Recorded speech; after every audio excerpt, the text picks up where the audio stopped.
सभी को मेरा नमस्ते। हम सबके जीवन में बहुत सारी कठिनाइयां आती हैं, दुख आते हैं।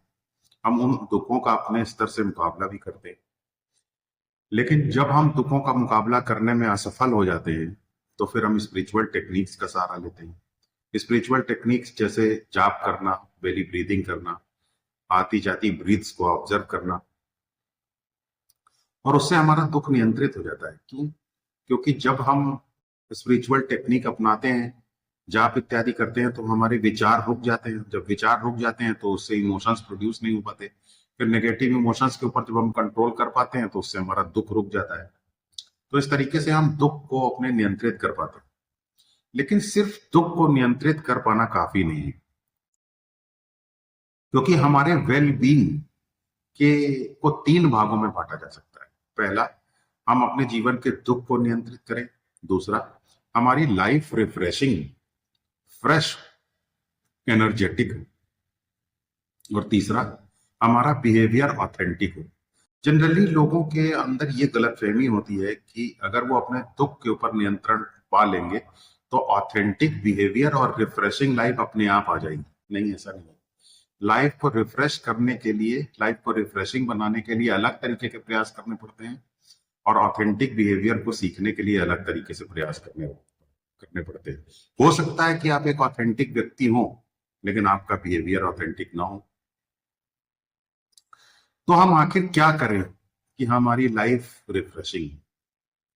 देखिए, दुख को नियंत्रित जब आदमी कर लेता है, दुख के ऊपर कंट्रोल करने की उसके अंदर एबिलिटी आ जाती है, और वो ये पाता है कि उसकी लाइफ रिफ्रेशिंग नहीं है, तो लाइफ को रिफ्रेशिंग बनाने के लिए क्या कर सकता है? अक्सर मैंने देखा है, लोग एक्स्ट्रा मैरिटल अफेयर्स का सहारा ले लेते हैं। लेकिन एक्स्ट्रा मैरिटल अफेयर भी ज्यादा दिन काम नहीं करता। जब उसका यूफोरिया खत्म हो जाता है तो एक्स्ट्रा मैरिटल अफेयर भी वैसा ही हो जाता है जैसे कि आम जिंदगी है। उसके अंदर से भी किसी प्रकार की वो रिफ्रेशिंग, हमको किसी तरीके से रिफ्रेशिंग नहीं बना पाता।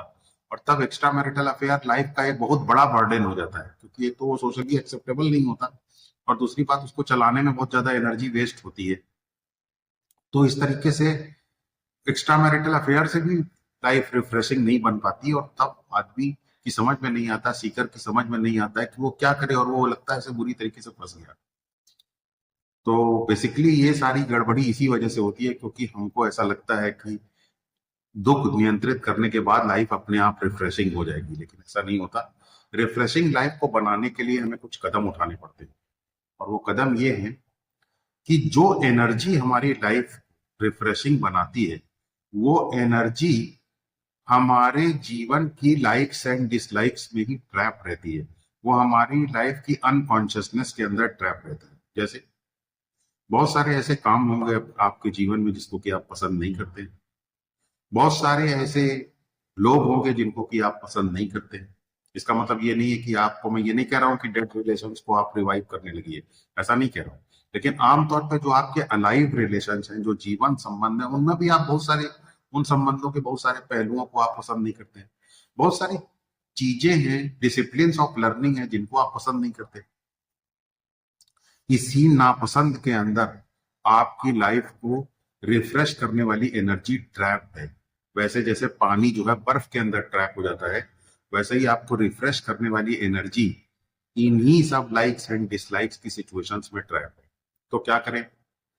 छोटे छोटे कदम उठाइए उन चीजों के प्रति जो आपको पसंद नहीं है। जैसे आप कोई काम है जिसे आप बार बार पोस्टपोन कर रहे हैं, प्रोक्रेस्टिनेट करते हैं, टालते हैं काम।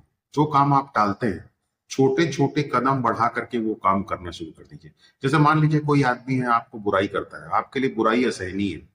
आप प्लान कीजिए कि छोटे छोटे कदम बढ़ाऊंगा, छोटी छोटी प्रयास करूंगा, और अगर मेरी कोई बुराई कर रहा हो, चाहे भले ही मुझे कितना बुरा लग रहा हो, लेकिन उसको उसको बर्दाश्त करने की अपने अंदर क्षमता पैदा करूंगा, रिएक्ट नहीं करूंगा। या कोई अगर आपका कहीं पे आपको ऐसा लग रहा है कि कोई आपकी वीकनेसेस के बारे में बात कर रहा है, वीकनेसेस को आपको रिमाइंड करा रहा है, कोई ऐसी आपकी हैबिट्स के बारे में बात कर रहा है जो कि आपको लगता है कि वाकई आपके साथ की हैबिट्स ठीक नहीं है वो, तो आप छोटे छोटे कदम बढ़ा करके उन हैबिट्स को चेंज करने की कोशिश कीजिए।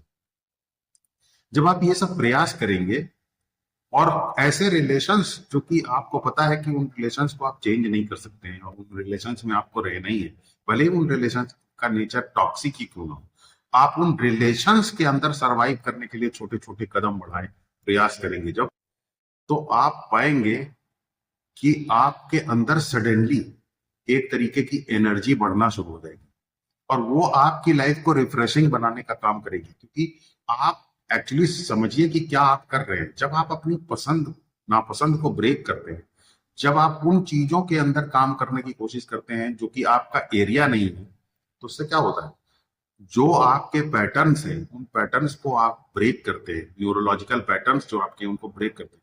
जब आप अपने पैटर्न्स को ब्रेक करते हैं तो आपकी कॉन्शियसनेस एक्सपैंड करती है, और जब आपकी कॉन्शियसनेस एक्सपैंड करती है तभी आपकी लाइफ रिफ्रेशिंग होती है, आपकी लाइफ में फ्रेशनेस आती है, आपकी लाइफ में खुशी आती है, आपकी लाइफ में एक जीत की भावना आती है। ये जीत जो है दूसरे के ऊपर हम जीत हासिल कर लें उससे हमारी अंदर रिफ्रेशिंग नहीं होते। हम रिफ्रेशिंग तब होते हैं जब हम अपने ऊपर जीत हासिल करते हैं। हम अपने ऊपर कब जीत हासिल कर पाते हैं, हम अपने ऊपर तब जीत हासिल कर पाते हैं जब हम वो काम करें जिसको हम नहीं पसंद करते हैं।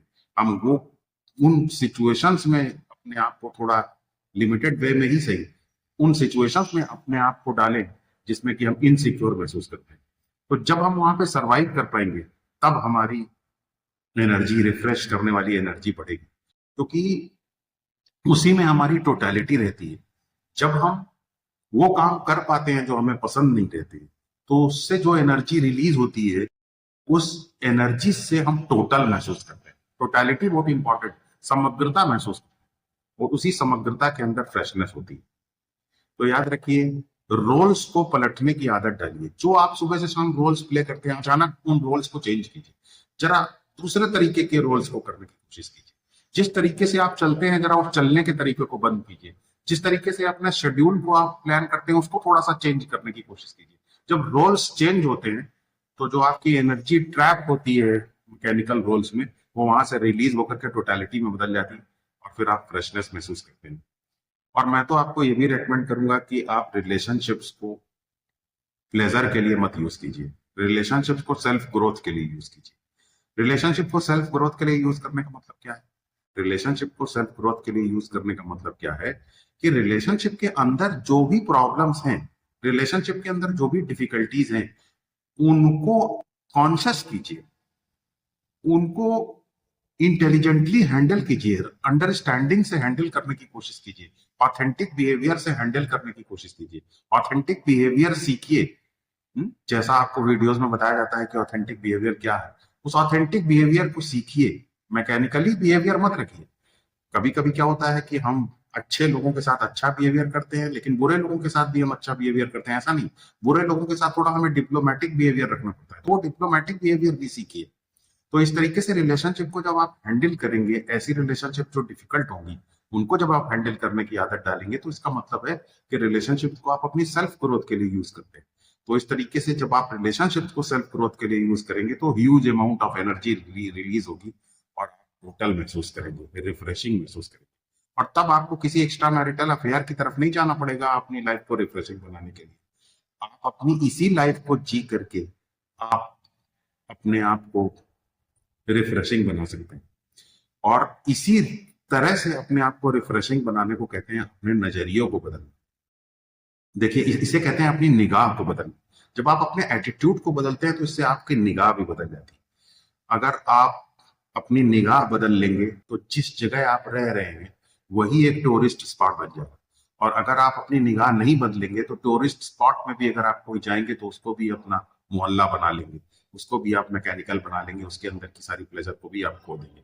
तो इसलिए रिफ्रेशिंग बनाने के लिए आपको अपने पैटर्न्स को अनकॉन्शियस करना पड़ेगा, और जिन चीजों को आप पसंद नहीं करते हैं उनको आपको पसंद करना पड़ेगा, और जिन चीजों को पसंद करते हैं उनको ना पसंद करना पड़ेगा, ताकि आप अपने रोल्स को रिवर्स कर सकें और रोल्स के अंदर जो मैकेनिकल एनर्जी ट्रैप्ड है उसको निकाल सकें, कॉन्शियस एनर्जी में कन्वर्ट कर सकें, और इस तरीके से अपनी लाइफ को रिफ्रेशिंग बना सकें।